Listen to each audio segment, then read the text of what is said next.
پاکستان کی جو سٹیزن شپ تھی وہ آپ نے مرضی سے چھوڑی یا فوج نے چھڑوا دی؟ انہوں نے جو میرے ساتھ جو سلوک کیا، جیسے میں نے کہا کہ جنرل مشرف نے جس طرح کا جس انگ میں انہوں نے جو خط لکھا، تو انہوں نے میں ظاہر ہے کئی میرے ساتھ اس وقت بہت ساری کئی پرابلمز بھی ہو رہی تھیں پاکستانی سٹیزن ہونے کے ناطے، اور وہ بھی ایک پبلک پروفیشن میں جہاں پر سب کو آپ کی ہر ایک موو کے بارے میں پتہ ہوتا ہے.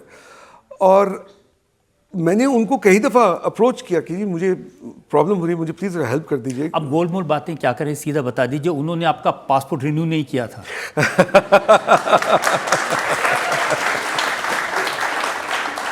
اوکے ایسا ہوا کہ میرا انڈین ویزا جو تھا وہ رینیو ہونا تھا، اور رینیو ہونے سے پہلے میرا پاسپورٹ جو تھا وہ پہلے رینیو ہونا تھا.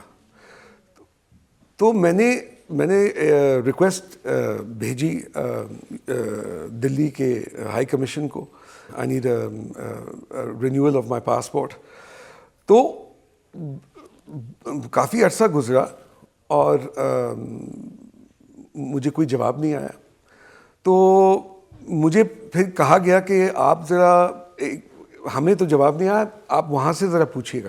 اب کیونکہ میرے والد صاحب بہت سینئر فیڈرل سیکرٹری رہے تھے فارن آفس میں، تو میں نے فون کیا وہاں پہ اور میں نے کسی سے بات کی. اب ظاہر ہے میں بہت سارے لوگوں کو وہاں پہ جانتا ہوں. تو انہوں نے جب واپس مجھے بتایا، انہوں نے کہا کہ دیکھو بیٹا، کیونکہ وہ تو سب میرے انکلز تھے، میرے والد صاحب کے دوست تھے. انہوں نے کہا دیکھو بیٹا، میں آپ کو ایک چیز بتاؤں، یہ آپ کا پاسپورٹ رینیو نہیں کریں گے. میں نے کہا کیوں؟ انہوں نے کہا وہ چاہتے ہیں کہ آپ کا ویزا بھی نہ رینیو ہو اور آپ واپس آ جاؤ، اور پھر وہ کیا کریں گے آپ کے ساتھ وہ نہیں پتا، لیکن یہ میں اتنا بتا سکتا ہوں کہ آپ کا پاسپورٹ جو ہے وہ رینیو نہیں ہوگا. تو یہ بڑا ڈرانے والا تھاٹ جی تھا. بالکل.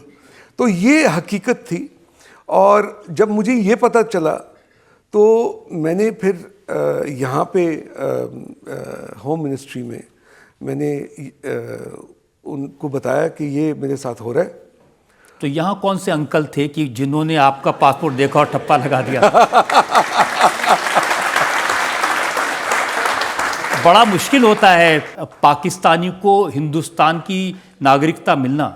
دیکھیے بات یہ کہ کئی لوگ ایسے سمجھتے کہ بھائی عدنان سامی وہ پبلک بندہ ہے، تو اچانک ایک دن اٹھا صبح اور اس نے کہا یار موڈ ہے کہ چلو انڈین سٹیزن بنتے، اور انہوں نے بھی بڑے آرام سے کہہ دیا کہ چلو بنا دیتے. نہیں، ایسا نہیں ہوا. یہ سلسلہ جو تھا یہ بہت سالوں سے ہوا، اور 2 دفعہ ریجیکشن بھی ہوئی مجھے.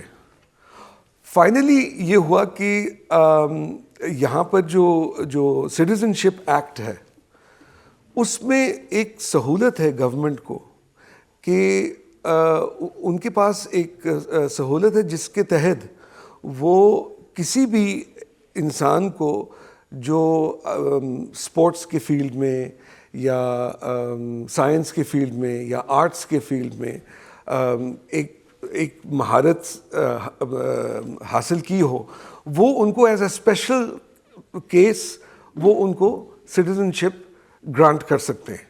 تو پھر یہاں کی جو ہماری جو گورنمنٹ تھی، انہوں نے یہ سمجھا کہ شاید میں اس لائق ہوں، اور انہوں نے بڑی مہربانی کے ساتھ اور بہت پیار کے ساتھ انہوں نے وہ اپنا جو ایک پاور تھا ایکسرسائز کیا، اور اس کے تحت پھر مجھے سٹیزن شپ جو تھی وہ مجھے ملی.